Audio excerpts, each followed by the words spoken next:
ఆకాశం మనకు కనపడలేదు కానీ అలా పైకి చూస్తూ నాకు ఇలా చెప్పండి, ఆకాశమును భూమిని భూమి మీద ఉన్న సకల కృత్యములను సృష్టించిన గొప్ప దేవా మీకు వందనాలు. అలాగే చేతులు పైకి పెట్టి చప్పట్లు కొడుతా దేవుడిని కనపడతా. హల్లెలూయా, హల్లెలూయా, హల్లెలూయా.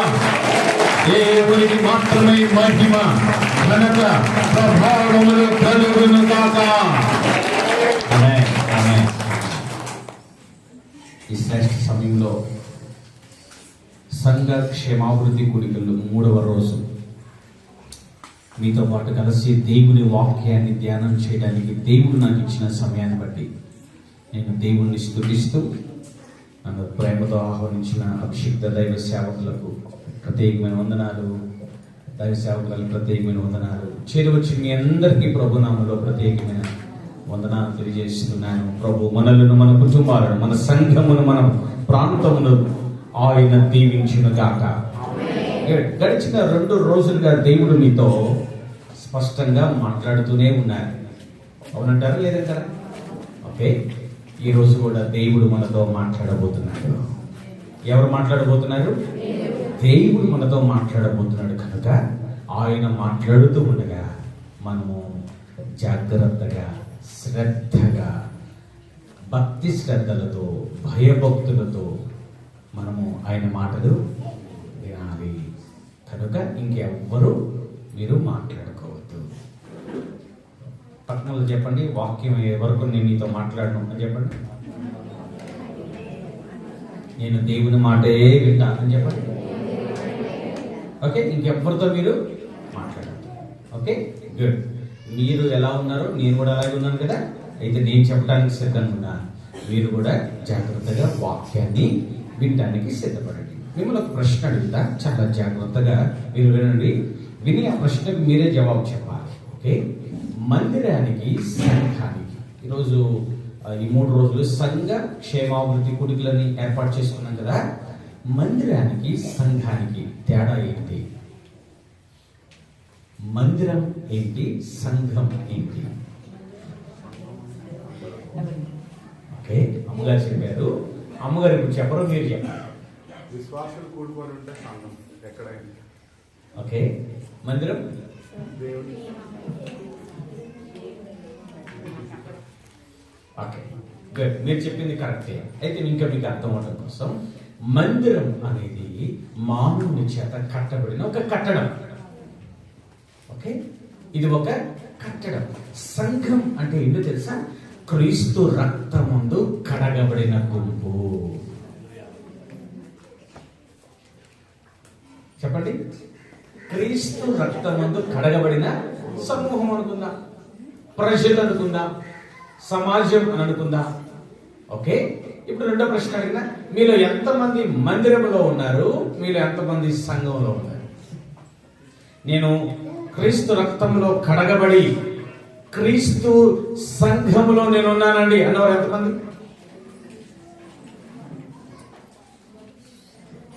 కొంతమంది డౌట్గా ఎత్తాలా వద్దా అన్నట్లుగా ఎత్తుతున్నారు. ఓకే, నేను మందిరానికే పరిమితం చెందిన వ్యక్తినండి అన్నాడు అంటే ఆదివారం వస్తా వెళ్ళిపోతా, ఇక ఆ తర్వాత నాకు ఇంకెవ్వరికి సంబంధం లేదు. ఏదో ఆదివారం రావాలి కాబట్టి వచ్చి, ఏదో ప్రార్థనకు రావాలి కాబట్టి వచ్చి వెళ్ళిపోతాను అనే స్థితిలో ఒకవేళ ఉంటే మనము క్షేమాభివృద్ధి చెందటానికి ఏ మాత్రం అవకాశం లేదు. అపోస్తలుల కార్యగ్రంథము చదవవలసిన లేదు, ఊరిని మీకు అర్థం పెట్టడం కోసం చెప్తాను. అపోస్తలుల కార్యగ్రంథములో ఒక అద్భుతమైన మాట ఉంటుంది.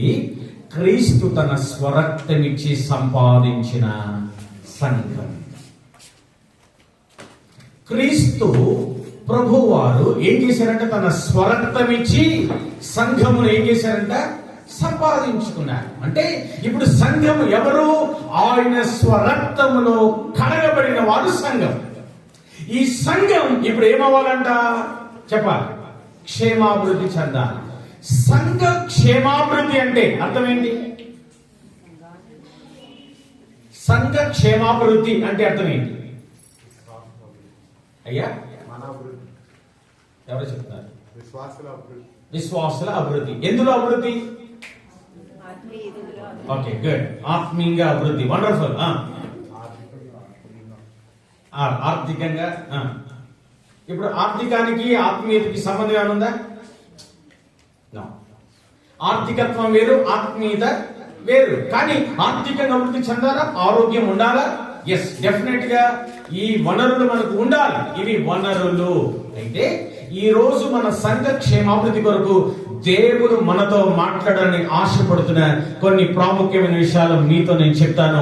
మీరు శ్రద్ధగా వినండి. సంఘం పట్ల దేవుడి ఉద్దేశం ఏంటి? సంఘం పట్ల ఆయన ప్రణాళిక ఏంటి? సంఘము ఎలా ఉండాలని యేసు ప్రభువారు కోరుతున్నారు అనే విషయాలు మనము జస్ట్ ఒక మాట చదివించి ఆ తర్వాత కొంచెం నేను మిమ్మల్ని వాక్యంలోనికి నడిపిస్తాను. ఓకేనా? రండి. ఎఫెసీ పత్రిక 5వ అధ్యాయం 27వ వచనం. అటువలే క్రీస్తు కూడా సంఘమును ప్రేమించి అతి కళంకమైనను ముడతైనను అట్టిది మరి ఏదైనను లేక పరిశుద్ధమైనదిగాను నిర్దోషమైనదిగాను మహిమగల సంఘముగాను ఆయన తన ఎదుట దానిని నిలవబెట్టుకొనవలెనని వాక్యముతో ఉదక స్నానము చేత దానిని పవిత్రపరచి పరిశుద్ధపరచుటకై దాని కొరకు తనను తాను అప్పగించుకొనెను. ఇప్పుడు అందరూ జాగ్రత్తగా నా వైపు చూస్తూ ఈ మాటలు మీరు వినడానికి ప్రయత్నం చేయండి. సంఘము కొరకు యేసు ప్రభువారు తనను తాను ఏం చేశారంట? అప్పగించేసుకున్నారు. అమ్మ వింటున్నారు కదా? యేసు ప్రభువారు తనను తాను ఎందుకు అప్పగించుకున్నారు? ఎందుకు శిలువ మరణం చెందారు? ఎందుకు ప్రాణం పెట్టారు? ఎందుకు సమాధి చేయబడ్డారు? ఎందుకు పునరుత్థానుడై తిరిగి లేచి ఆరోహణుడై పరలోకానికి కొనిపోబడి మరణ మేఘారుడై మధ్యాకాశానికి ఎందుకు రాబోతున్నాడు? సంఘం పట్ల ఆయనకున్నంత ప్రేమ ఏంటి? ఎందుకు సంఘమును అంతగా ప్రేమిస్తున్నాడు? ఎందుకు ప్రాణం పెట్టే అంతగా ప్రేమిస్తున్నాడు? హలో, ఇలా మిమ్మల్ని అడిగినా, ఎవరైనా దేనికైనా ప్రాణం పెట్టారంటే అర్థం ఏంటి? అది ఎంతో విలువైంది. ఎవరైనా ఎవరి కోసమైనా ప్రాణం పెట్టారంటే ఇంకా అర్థం ఏంటి? ప్రాణం కంటే ఆ వ్యక్తిని ఎక్కువగా ప్రేమిస్తున్నాడని. ఇప్పుడు వినండి, యేసు ప్రభువారు సంఘము కొరకు ఆయన ప్రాణాన్ని పెట్టేశాడు. ఆమేన్, హల్లెలూయా. ఇప్పుడు సంఘం అంటే ఆయనకి ప్రాణం కంటే ఎక్కువగా ప్రేమించాడు. అవునంటారా? కాదంటారా?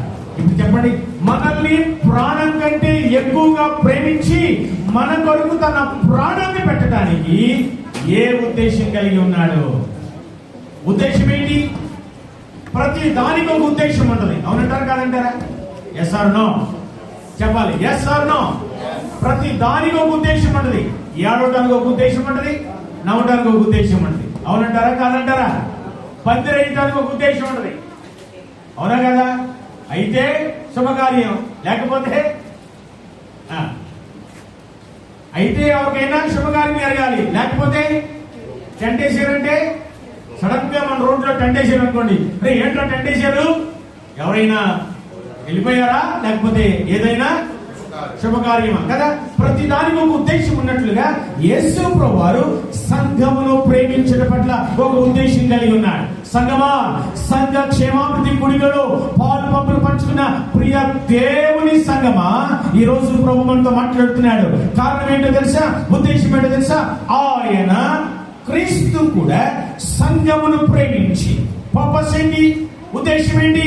అది కళంకమైనను, అది ముడత అయినను, అట్టిది మరి ఏది అయినను లేక పరిశుద్ధమైనదిగాను నిర్దోషమైనదిగాను మహిమగల సంఘముగాను ఆయన తన ఎదుట దానిని నిలవబెట్టుకోవాలని ఆశపడుతున్నాడు. హల్లెలూయా, హల్లెలూయా. ఒకవేళ మనము క్రీస్తు రక్తంలో కడగబడిన సంఘముగా ఒకవేళ మనం ఉంటే ఒక రోజు రాబోతుందంట. ఆ రోజు మనము ఆయన ఎదుట నిలబడబోతున్నాం.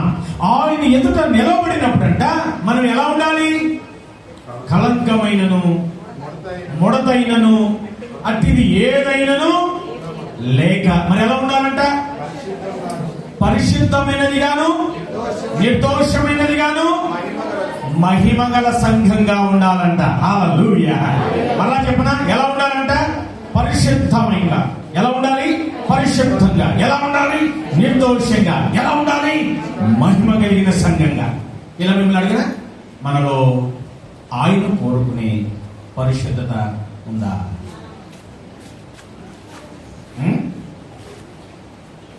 మరలా అడుగుతున్నా, మనలో ఆయన కోరుకునే పరిశుద్ధత ఉందా?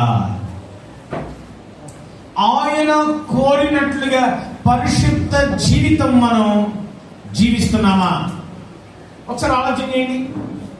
సంఘముగా మన పట్ల ఆయన ఉద్దేశం ఆయన మనలను పరిశుద్ధులుగా చూడాలని ఆశపడుతున్నాడు. పరిశుద్ధత అంటే ఏంటి? ఎవరైనా చెప్పండి. పరిశుద్ధత అంటే ఏంటి? అమ్మా, నేను తెలుగుగా మాట్లాడుతుంది, మీకు తెలుగులో వినపడుతుందా? వేరే భాషలో ఏం వినపడలేదుగా? ఓకే. పరిశుద్ధత అంటే ఏంటి అమ్మా? ఎవరైనా ఒక్కరు చెప్పండి గట్టిగా. పరిశుద్ధత అంటే ఏంటి? తెలీదా? తెలుసా? మీరే చెప్పండి అంటారా?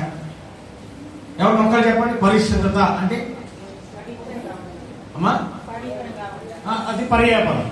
పరిశుద్ధత, పవిత్రత. అసలు పరిశుద్ధత అంటే ఏంటి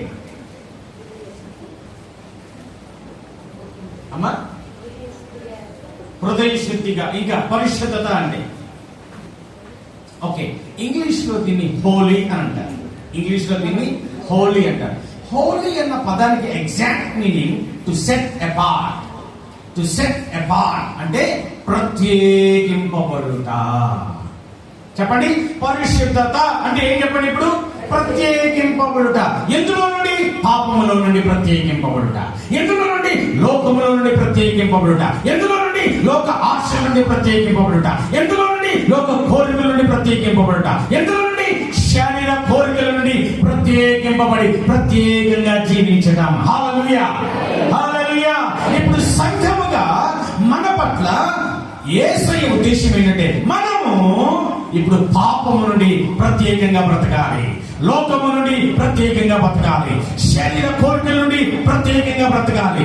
లోకానికి వేరై, లోకానికి మనము ప్రత్యేకింపబడి మనము లోక సంబంధులుగా కాక, పాప సంబంధులుగా కాక, పవిత్రులుగా, దైవ సంబంధికులుగా ఈ లోకంలో మనం జీవించాలి. హల్లెలూయా. ఇది సంఘం పట్ల దేవుని ఉద్దేశం. ఇలా చెప్పనా? మనము క్షేమాభివృద్ధి చెందడం అంటే ఏంటో తెలుసా?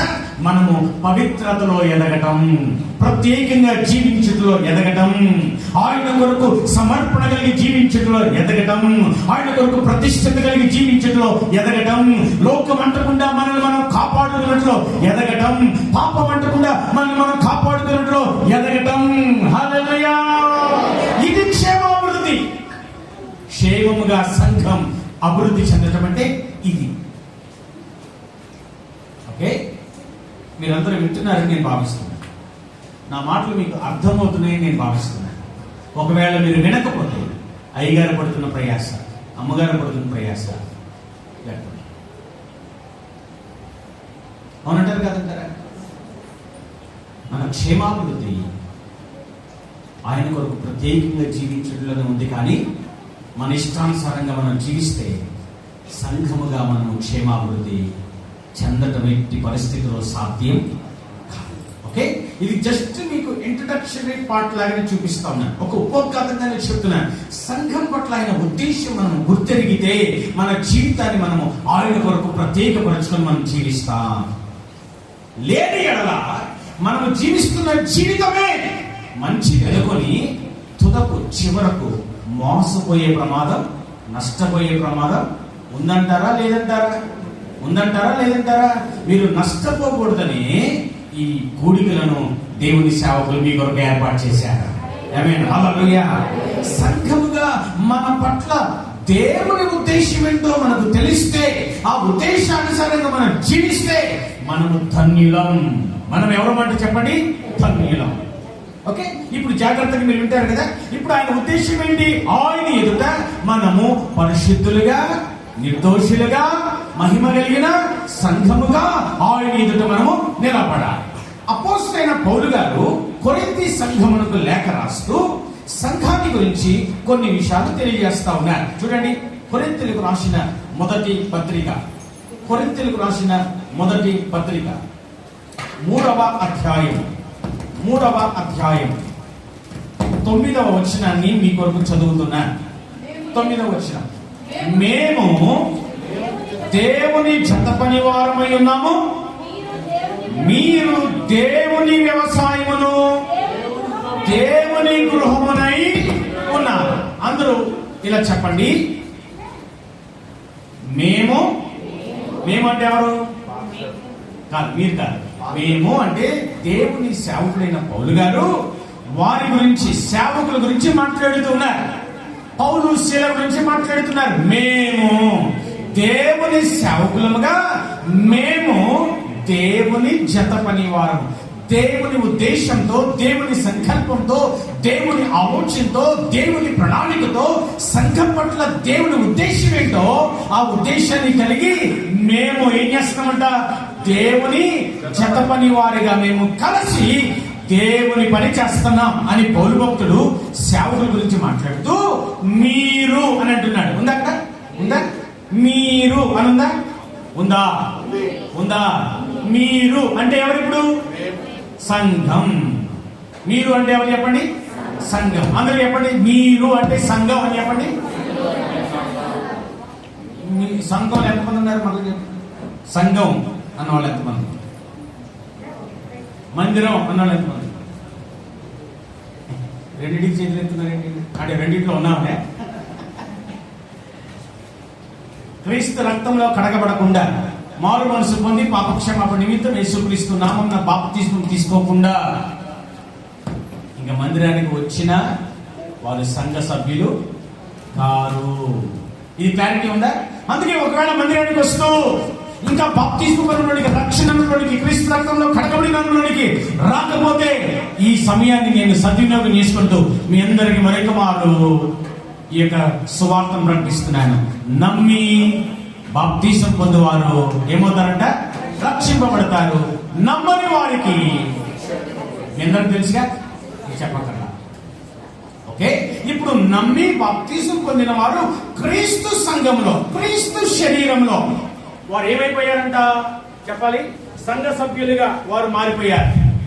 సంఘ బిడ్డలుగా వారు మారిపోయారు. ఇప్పుడు మీరు అని చెబుతూ 2-3 విషయాలు అక్కడ మాట్లాడుతున్నారు.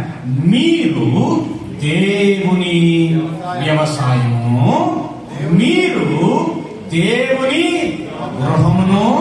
అదే అధ్యాయం చదువుతూ వస్తూ 16వ వచనానికి వస్తే, మీరు దేవుని ఆలయమై ఉన్నారనియు, దేవుని ఆత్మ మీలో నివసించుచున్నాడనియు మీరెరుగరా. హల్లెలూయా. ఇక్కడ 3 అనుభవాలు సంఘాన్ని గురించి పౌలు భక్తుడు మాట్లాడుతున్నాడు. మొదటి అనుభవం ఏంటి? మీరు దేవుని వ్యవసాయము. అందరు చెప్పండి, నేను. చెప్పండి, నేను సంఘముగా దేవుని వ్యవసాయము. వ్యవసాయం అంటే ఏంటి? ఇక్కడ ఎంతమంది వ్యవసాయం చేస్తున్నారు? మాక్సిమం అందరూ వ్యవసాయం చేస్తారు. హలో, చెప్పరేంటమ్మా? వ్యవసాయం చేసేవాళ్ళు. Good, thank you. మీరు వ్యవసాయం ఎందుకు చేస్తున్నారు? అదేం ప్రశ్న పాస్టర్ గారు? ఊరికి నేను టైం పాస్ కోసం చేస్తున్నామండి. టైం పాస్ కోసం కదా? అదేం పాస్టర్ గారు? ఊరికి నేను ఖాళీగా ఉండకుండా చేద్దామని చేస్తున్నాం మాస్టర్ గారు. అంతేనా? వ్యవసాయం ఎందుకు చేస్తున్నారు? చెప్పాలి, పంట కోసం. అవునా కదా?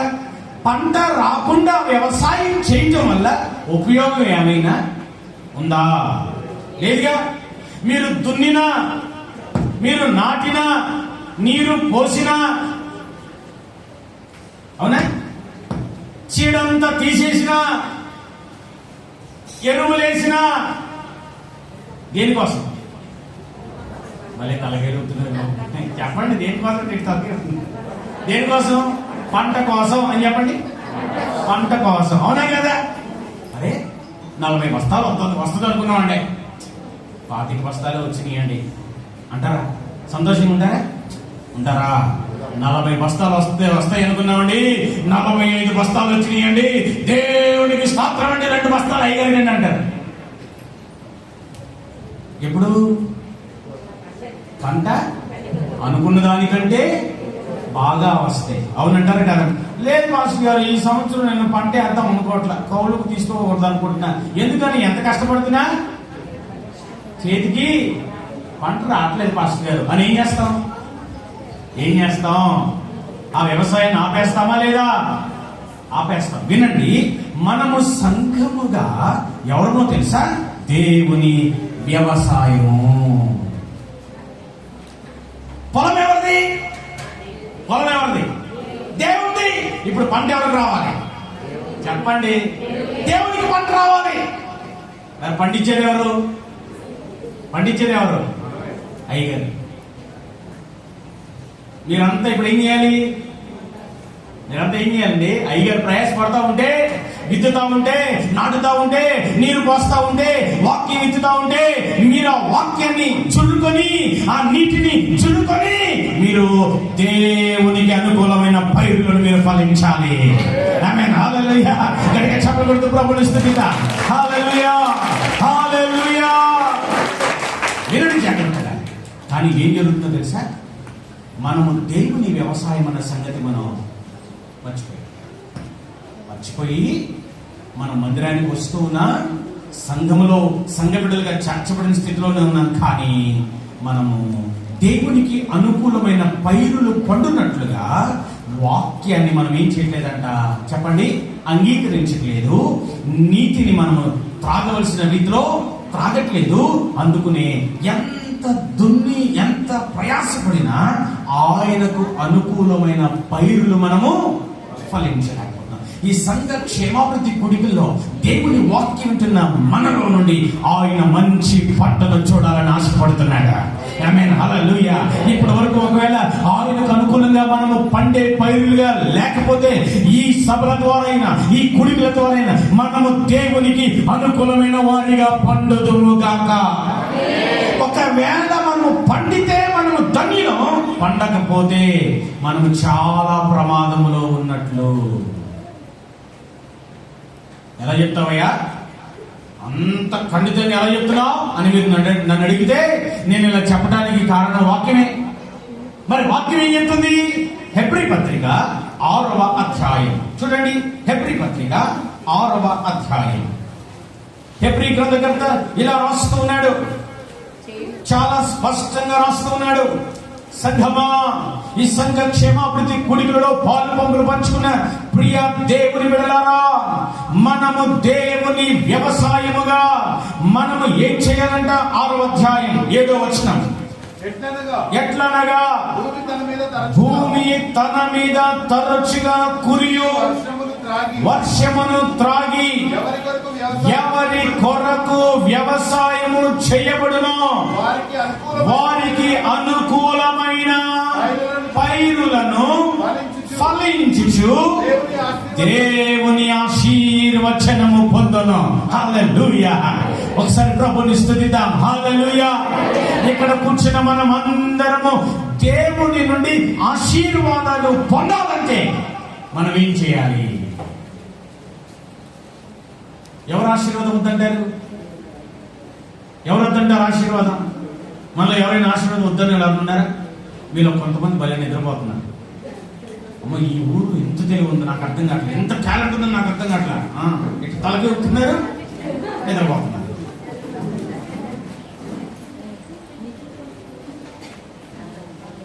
మీరందరూ ఇంకే కూర్చొని ఉన్నారుగా, మీ కళ్ళని ఎవరు కనపడతాయి? నాకే కనపడతాయి. వింత వింతంతా నేనే చూస్తున్నా. నాకు ఎన్ని వింతల జతల కళ్ళు కనబడుతున్నాయి తెలుసా? అన్ని వింతల జతల కళ్ళు కనబడుతున్నాయి. ఒక కళ్ళు నిలబడుతుంది, ఒకళ్ళు అలాగే ఉన్నారు. ఇలా ఉన్నోళ్ళకి ఏమన్నా చెప్పగలం అమ్మగారు? ఒకళ్ళేమో కళ్ళు పూర్తిగా మూసేసి తలకే మాత్రం ఏమో ఊపుతా ఉన్నారు. ఇంటర్నెట్ చెప్పన్నట్టుగా. మీరు ఎట్లా? నాకు బాగా అర్థమైపోయింది ఇంటర్నెట్లుగా మీరు ఏం చెప్తున్నారు. ఎందుకని ప్రతిదానికి తలదూరు పెడుతున్నారు మీరు?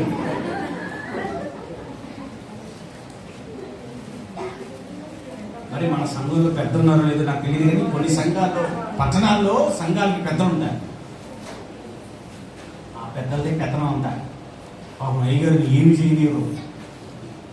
వీళ్ళు పెద్ద భక్తి పరులాగా మళ్ళీ ఫీల్ అయిపోతూ ఉంటారు. చక్కగా ఇలాగే ఈ ఫోన్ స్టాండ్ ఉంది కదా, అలాగే ఒక పిల్లర్ ఉందంట ఒక సంఘంలో. పాటలన్నీ అయిపోయిన తర్వాత అన్ని పెత్తనాలన్నీ చేసుకొని సంఘ పెద్ద వచ్చి కరెక్ట్గా పిల్లర్ ఆనుకొని కూర్చున్నాడంట. ఆనుకొని కూర్చుని 5 నిమిషాలకి నిద్రలోకి వెళ్ళిపోయాడంట. బాగా గడిచిపోయాడుగా. నిద్రపోతా ఉంటే వాకింగ్ చెప్పే అయ్యగారికి సంఘ పెద్ద గట్టైన బుద్ధి చెప్పాలి అని, మీలో ఎంతమంది పరలోకానికి వెళ్ళాలనుకున్నారు చేతులు ఎత్తండి అని చాలా మంది చేతులు ఎత్తారు. ఈయన మాత్రం చేయట్లా. ఎందుకని? అందరూ పక్క పక్క పక్క నవ్వారంట. ఈయనకి అవమానం వచ్చేసింది. ఈసారి అనుకున్నాడండి, ఈసారి అయ్యగారు చెయ్యి ఎత్తమంటే చూస్తా ఫస్ట్ నేనే ఎత్తుతా అని అనుకున్నాడంట. మళ్ళీ అయ్యగారు వాకింగ్ చెప్తా ఉన్నారు. మళ్ళీ ఈయన నిద్రలోకి వెళ్ళిపోయాడు. నిద్రలోకి వెళ్ళిపోతే ఇప్పుడు అయ్యగారంటే మీలో ఎంతమంది నరకానికి వెళ్దామనుకున్నారో చెయ్యకండి అందులో నేనే తెలియదు. మళ్ళీ ఏం చేశారు? అందరూ పక్క పక్క పక్క పక్క నవ్వేశారు. పనులు చేయటం ముఖ్యమే, కానీ ప్రభు వాక్యం ప్రకటింపబడుతున్నప్పుడు నిద్రపోతే ఆధ్యాత్మికంగా నీవు ఏమాత్రము ఎదగలేవు. మనం ఆధ్యాత్మికంగా క్షేమాభివృద్ధి చెందాలంటే మనకు కావాల్సింది ఏంటో తెలుసా? దేవుని దివ్య వాక్య సారాంశ సత్యం మనకు కావాలి. ఈ సారాంశ సత్యం మనలో లేకపోతే మనం ఆధ్యాత్మికంగా ఎదగలే. అందుకే సంగమా జాగ్రత్తగా వినండి. దేవుని శాపంగా చేతులు జోడించి బ్రతిమలాడుతూ చెప్తున్నాను, మనము సంఘముగా క్షేమాభివృద్ధి చెందాలి. ఎలా క్షేమాభివృద్ధి చెందాలో తెలుసా? ఈ సంఘం ఒక వ్యవసాయం. ఇది ఎవరి కొరకు వ్యవసాయం చేయబడుతుందంటే దేవుని కొరకు వ్యవసాయం చేయబడుతుంది. ఇక్కడ వ్యవసాయం చేసేవారు దేవుని సేవకులు. వారు దేవుని యొక్క చిత్త ప్రకారం, దేవుని ఉద్దేశం ప్రకారం, దేవుని కోరిక ప్రకారం ఆయనకు అనుకూలముగా మనము ఫలించినట్లుగా వారు విత్తనములు విత్తుతుండగా, వారు వాక్యమును విత్తుతుండగా, ఆ వాక్యమును మనము స్వీకరించి ఆయనకు అనుకూలంగా మన జీవితాలు కట్టబడాలి. ఆమేన్, హల్లెలూయా. ఆయనకు అనుకూలంగా మన జీవితాలు ఏమవ్వాలంట? మారాలి. ఇక్కడ ఒక ఎగ్జాంపుల్ చెప్తా ఉన్నాడు గ్రంథకర్త. భూమి మీద తరచు ఏం పడుతుందంట? చెప్పాలి. వర్షం పడుతుంది. ఇది వాక్య వర్షం. చెప్పండి, ఏంటిది? వాక్య వర్షం అని చెప్పండి.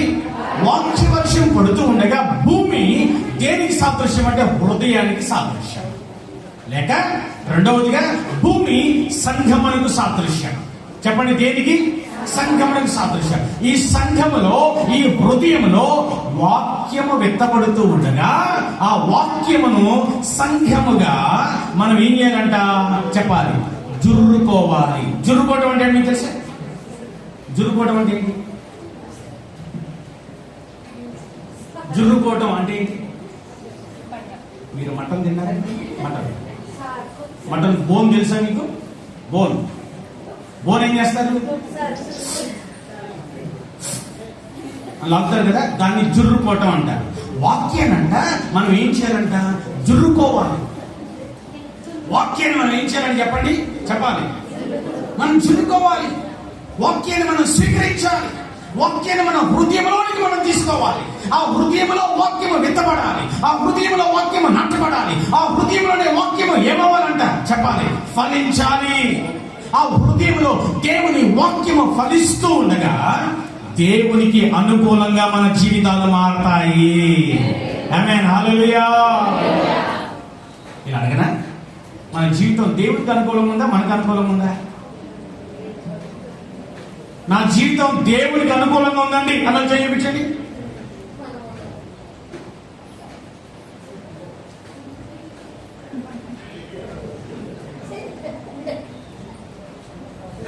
చాలా తేడాగా ఉన్నాను.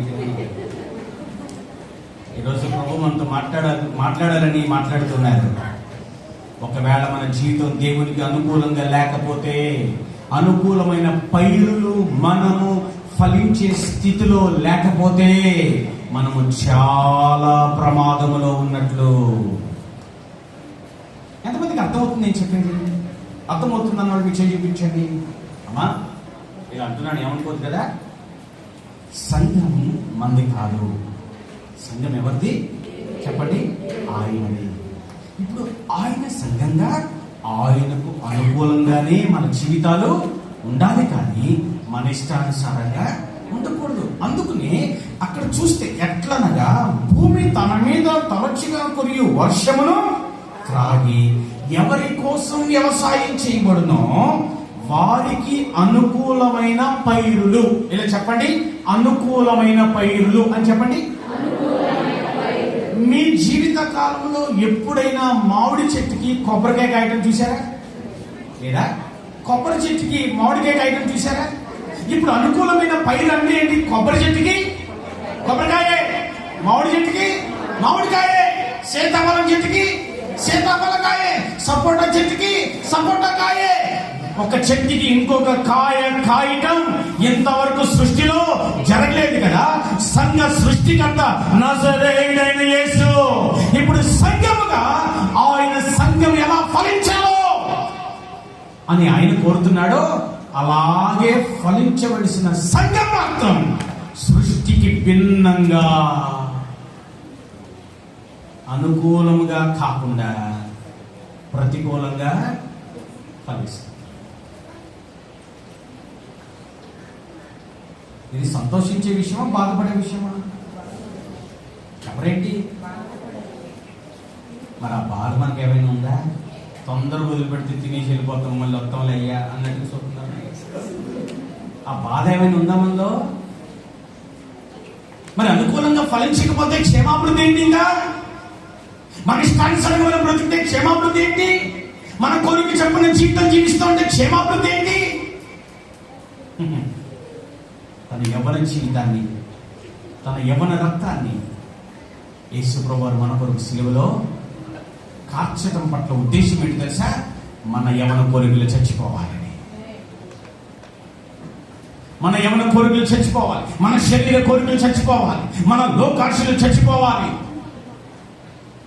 అలా ఆయన ఎదుట మనం పరిశుద్ధంగా, నిర్దోషంగా, నిష్కలంకముగా, మహిమ కలిగిన సంఘముగా ఆయన ఎదుట మనం నిలబడాలి. అది ఆయన కోరుకున్న ఫలం. అవునంటారా కాదంటారా? మాట్లాడరేంటమ్మా? కొంచెం బాధగా ఉందా మీకు? ఇబ్బందిగా ఉందా? ఆపేయమంటారా? మీకు అనుకూలమైన మాట్లాడి చెప్పమంటారా? వద్దా? మీకు అనుకూలం మాట్లాడి తెలుసా? ఇదిగో దేవుడు నాకు చూపిస్తున్నాడు, అక్కడ ఒక ఆడ కూర్చుంది, ఆ కుర్చీలో ఆవిడికి నడుము నొప్పి ఉంది, ఇప్పుడే దేవుడు స్వస్థపరచబోతున్నాడు, ఇంకెవరు నిద్రపోరు. ఇట్లాంటి దొంగ విషయాలని చెప్పామనుకోండి, ఎవరు నిద్రపోరు. నిజం చెప్తున్నాం కాబట్టి ఎవరికి నచ్చదు. అబ్బా నీ పేరేంటమ్మా, అంత చక్కగా అవుతున్నావు, ఇందుకే నీకు నచ్చుతుందా? నీకు నచ్చాలి. ఇది కష్టమైన నచ్చాలి. ఎందుకు తెలుసా? మనం పరలోకానికి వెళ్ళాలంటే పరలోక సంబంధమైన వారికి ఈ లోకంలో మనం జీవించాలి. Yes or no? నేను స్పెయిన్ దేశానికి వెళ్తున్నప్పుడు ఎయిర్పోర్ట్ లో చెక్ ఎలా ఉంటుందో తెలుసుగా, మీకు చాలా కఠినంగా చెక్ చేస్తారు. ఒక్కొక్కసారి మొత్తం బెల్ట్ తీసేయాలి, షూ తీసేయాలి, సాక్సులు తీసేయాలి, అన్ని తీసేసేయాలి. అక్కడ చెక్ చేస్తున్నప్పుడు నా జేబులో నేను చాక్లెట్లు పెట్టుకున్నా. మొత్తం చెక్ చేసి నా జేబు మీద చేపెట్టుకుని నేను తగిలింది. పక్క రూమ్లోకి వెళ్ళి అన్నాడు, నాకు గుండె జరిగింది. ఆ చాక్లెట్ తీసి ఇంకెప్పుడు జేబులో చాక్లెట్ తీసుకెళ్ళిపో అన్నాడు. ఇది ఒక దేశం నుండి ఇంకొక దేశానికి వెళ్తే వాళ్ళ నియమ ప్రకారమే మనం వెళ్తాం. లేదు నా జేబులో చాక్లెట్లు పెట్టుకొని వెళ్తా అంటే ఎట్టి పరిస్థితుల్లో ఆయన నన్ను ఫ్లైట్ ఎక్కనిచ్చేవాడు కాదుగా. ఒక దేశం నుండి ఇంకొక దేశానికి వెళ్తేనే ఆ దేశ నియమాలు మనం పాటించాల్సి వస్తే, ఈ లోకంలో నుండి పరలోకానికి మనం వెళ్ళాలంటే పరలోక నియమాలు మనము ఖచ్చితంగా పాటించాల్సిందే. ఇది ఎంతమందికి అర్థమైందో లేదో నాకు తెలియదు. మన సంఘం క్షేమాభివృద్ధి చెందాలంటే మొదట సంఘ నియమాలు ఏంటో మనకు అర్థం కావాలి. సంఘం పట్ల దేవుని ఉద్దేశం ఏంటో మనకు అర్థం కావాలి. సంఘముగా మనం ఆయన వ్యవసాయంగా మనం ఎలాంటి పైరులు ఫలించాలో మనకు అర్థం కావాలి. అర్థం కానంత వరకు మనము ఫలించలేం, మనం అభివృద్ధి చెందలేం. ఆయనకు అనుకూలంగా మన జీవితాలు మనము మార్చుకోలేం. ఇలా చెప్పిన మందిరానికి వచ్చి పాటలు పాడి ఆరాధన చేసి వాక్యం విని చక్కగా తలకాయ లోపి చక్కగా కానుకలు చేసి ఇలా సభలు జరిగినప్పుడు వచ్చి కూర్చొని మన జీవితంలో ఏ మార్పు లేనంత వరకు పరలోకానికి వెళ్ళటము సాధ్యము కానే కాదు. పరలోకానికి వెళ్ళటం అంత ఈజీ అనుకుంటున్నాం కదా, అంత ఈజీ కానే కాదు. ఇక్కడ కూర్చున్న తల్లులు చాలా మంది ఉన్నారు. అమ్మా, పిల్లల్ని కంటం ఈజీయా అని మిమ్మల్ని అడిగితే మీరేమంటారు? ఈజీయా? పిల్లల్ని కంటం, ఒక బిడ్డను భూమి మీద జన్మనివ్వటం కష్టం అంటారా, సులువు అంటారా? కష్టం అంటారా, సులువు అంటారా? తల్లులు చెప్పండి, ఎంత కష్టం? ఒక బిడ్డ భూమి మీద జన్మించడమే కష్టమైతే ఒక వ్యక్తి ఈ భూమి మీద నుండి పరలోకం వెళ్తాం సులువు అంటారా? సులువు అంటారా? కాదు. మనం అనుకుంటున్నట్లుగా మనం జీవిస్తే అది ఎట్టి పరిస్థితిలో సాధ్యం కాదు. దానికి ఒక నియమం ఉంది. ఆ నియమము చొప్పున మాత్రమే మనం ఏం చేయాలంట? జీవించాలి. ఇప్పుడు దేవుని వ్యవసాయంగా మనం ఏం చేయాలంట?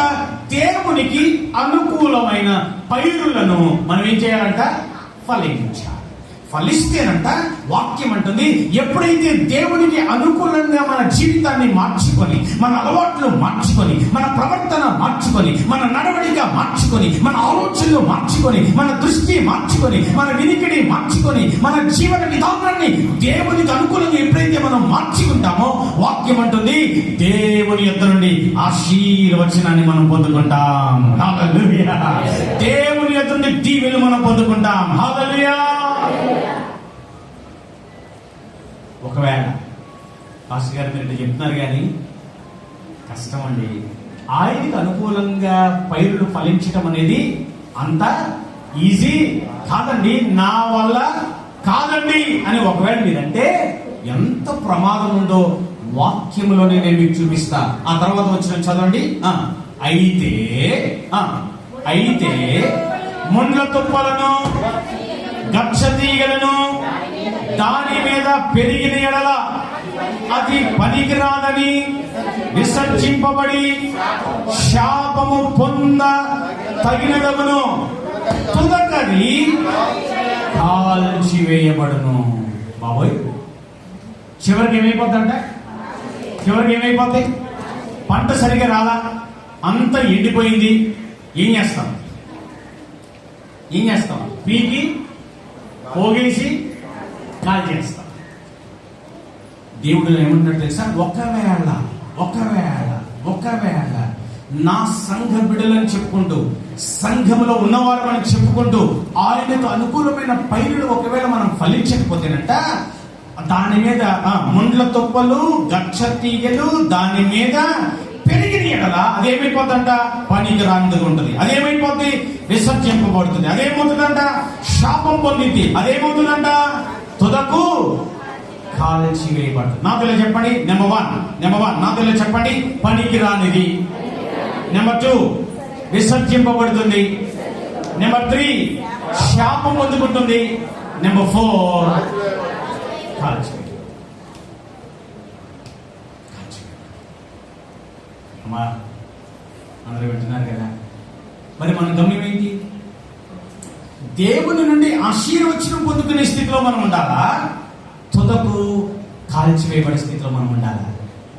నిర్ణయం ఎవరిది? నన్ను ఒకసారి పక్కన అడిగిన నిర్ణయం ఎవరిది? ఇప్పుడు అడిగిన పక్కన నిర్ణయం ఎవరిది? చెప్పంటారా? అయ్యగారిది, అమ్మగారిది కాదు. వారు చక్కగా వారు బాధ్యత ప్రకారం కష్టపడుతున్నారు, చెమటోడిస్తున్నారు, వారు వాక్యం విదుతున్నారు, ప్రార్థన చేస్తున్నారు, బ్రతిమలాడుతున్నారు, హెచ్చరిస్తున్నారు, దర్శిస్తున్నారు, క్రమపరుస్తున్నారు. వారికి దేవుడు అప్పగించిన బాధ్యతను వారు నమ్మకంగా చేస్తున్నారు. ఇప్పుడు నిర్ణయం ఎవరిది? ఇప్పుడు నిర్ణయం ఎవరిది చెప్పండి? ఎవరికి?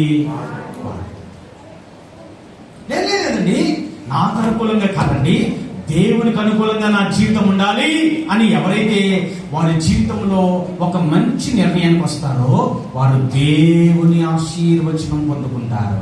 లేదు లేదు లేదు లేదు మందిరానికి వస్తా, పాటలు పాడతా, వాక్యం వింటా, సంఘ సభ్యుడిగా ఉన్నట్లుగా ఉంటా, కానీ నాకు ఇష్టమైన జీవితమే జీవిస్తా. ఆత్మఫలం ఫలించడంలోనికి నేను రాను, ప్రార్థనలోనికి నేను ఎదగను, వాక్యానుసారంగా నేను జీవించను, అయ్యగారు చెప్పేది ఎంతవరకే కానీ దాన్ని ఎట్టి పరిస్థితుల్లో నేను అవలంబించను. నా శరీర కోరికలు, నా మనసుకున్న కోరికలు, ఈ లోక సంబంధమైన కోరికల ప్రకారం నేను జీవిస్తా. పనికి రాకపోయినా పర్వాలా, విసర్జింపబడిన పర్వాలా, శాపగ్రస్తమైన జీవితమైన పర్వాలా, కాల్చివేయబడిన జీవితమైన పర్వాలేదని ఒకవేళ ఆ నిర్ణయం తీసుకున్నా ఎవరికి నష్టం లేదు? ఎవరికి నష్టం లేదు? ఎవరు చెప్పిన పాస్టర్ గారికి నష్టం లేదని? పాస్టర్ గారికి నిజంగా నష్టం లేదు, అమ్మగారికి అంతకంటే నష్టం లేదు, మాకెవ్వరికి అంతకంటే నష్టం లేదు, దేవునికి అంతకంటే నష్టం లేదు. నష్టపోయేదేవాడు ఎవరికి? నిన్న రాత్రి ఒక మీటింగ్ లో ఒక అద్భుతంగా ఇద్దరు వ్యక్తుల జీవితాన్ని నేను చూపించా. దాన్ని నేను చూపించి ముగిస్తా. అమ్మగారు ఎందుకంటే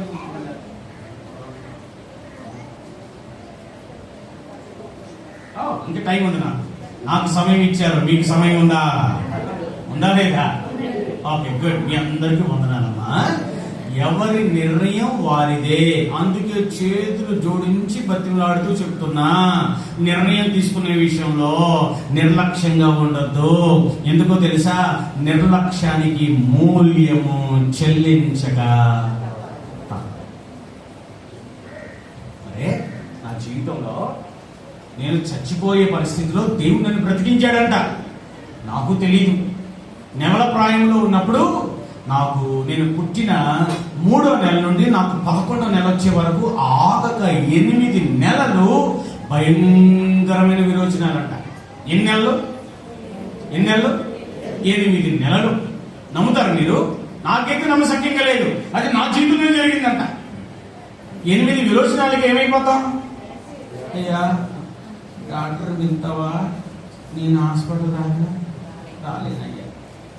అది 8 రోజులైతే మంచం కూడా దేహం. 8 వారాలైతే 8 వారాలైతే అసలు ఉంటావా? 8 నెలలు మానక ఆగక విరోచనాలు అంట నాకు. అప్పుడు నాన్నగారికి దేవుడు అంటే తెలియదు, అమ్మకి దేవుడు అంటే తెలియదు. నాన్నగారు కమ్యూనిస్ట్ లీడర్.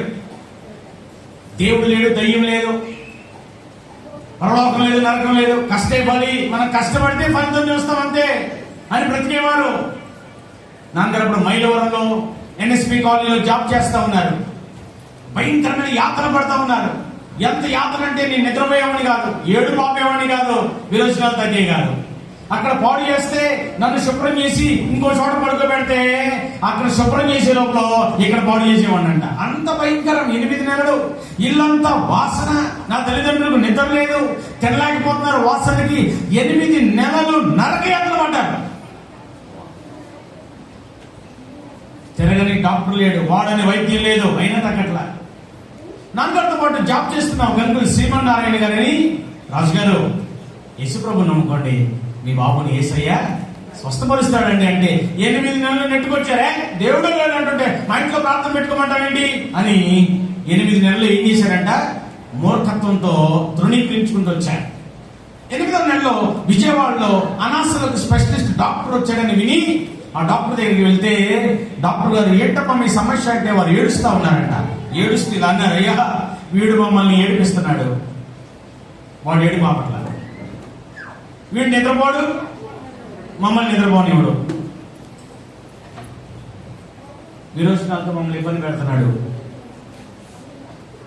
మీరు స్పెషలిస్ట్ డాక్టర్ అని విన్నాం, కొంచెం మంచి మెడిసిన్ ఇవ్వండి, వీడితో మేము నరకయాతన పడుతున్నాం అని అన్నారంట. డాక్టర్ గారు అన్నారు, ఓకే ఈ నిద్రపోవట్లేదు అంతేగా, ఈ నిద్రపోవడానికి నేను మంచి టాబ్లెట్ ఇస్తా. చిన్న పిల్లోడే కాబట్టి ఈ టాబ్లెట్ ని 8 ముక్కలు చేస్తా. ఒక చిన్న ముక్క వేయండి, ఆదమర్చి నిద్రపోతాడు.